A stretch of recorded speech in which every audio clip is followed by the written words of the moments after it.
Welcome back to Valerie's and Roman's little Potterworld. Guess what? We were shopping again. I got a brand new t-shirt and obviously tells you what we are talking about.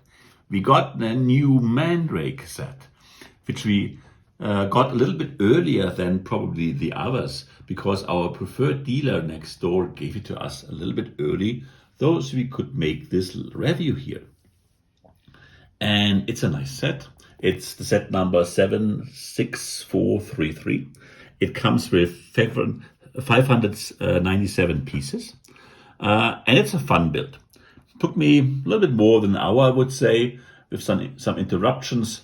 You at first build the little creature in there.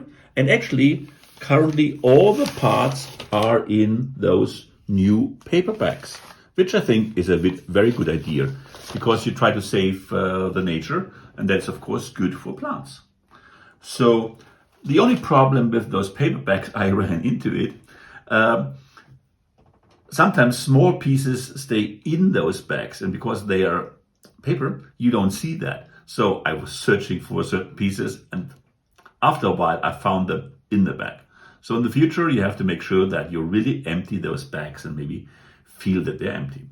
It is a normal, mid-sized, easy to follow instructions with a rather large sticker sheet for those leaves. So not maybe as some expected, those are all stickers. With some care, you can apply them quite easily. I was a little bit disappointed that this Mandrake tile here is a sticker as well and not a print. This would have been really nice. The set does not include those current collectible tiles as we have. So it makes it quite expensive for those 580 pieces with 70 euros as normal retail price. So it is certainly worth buying, but maybe you wait for some discounts. Let's take a closer look. So you at first build the body of the creature. It's a little bit like a brickhead, but it has some functionality we'll see in a moment. Then you will build the leaf part, and then you build the pot, which is a very solid structure. And the Mandrake, looks cool from every side. It's very organic structures, not like a classic Lego house we were all used to when we were starting to build Lego. Let's compare it to the orchid we already had. So it's very much the same size. I weighed it as well. It's almost the same weight, 440 to 460 grams. This has a few more pieces even, but probably this is only the small parts for the soil in the pot.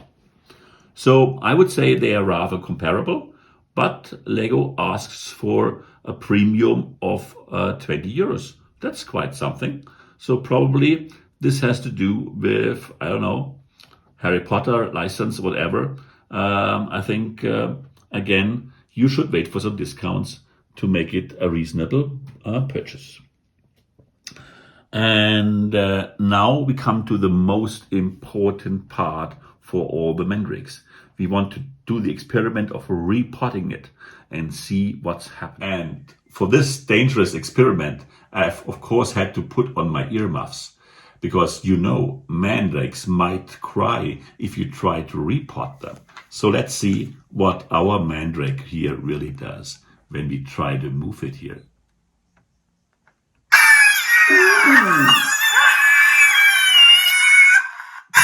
They are really annoyed when you try to move them out. They cry and they move and they hate it.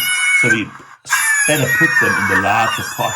Yes, put please. Some soil there, and maybe then they will stop crying at least. Ooh, thank God. That was loud.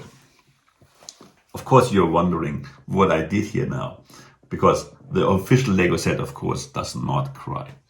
This is a little bit my MOC here. I used some Game of Bricks sound kit, and I'll have a little tutorial some other time showing what I really did there.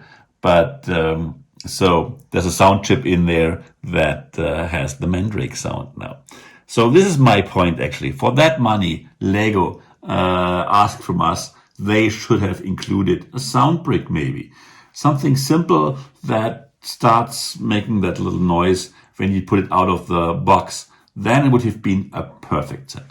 Now it's a very good LEGO set. Again, a very expensive LEGO set, but a fun one. Because that little creature I really love. So thank you very much for watching. And we'll go into Mandrake repotting next time when we do the tutorial how to make your set cry. See you next time. Bye.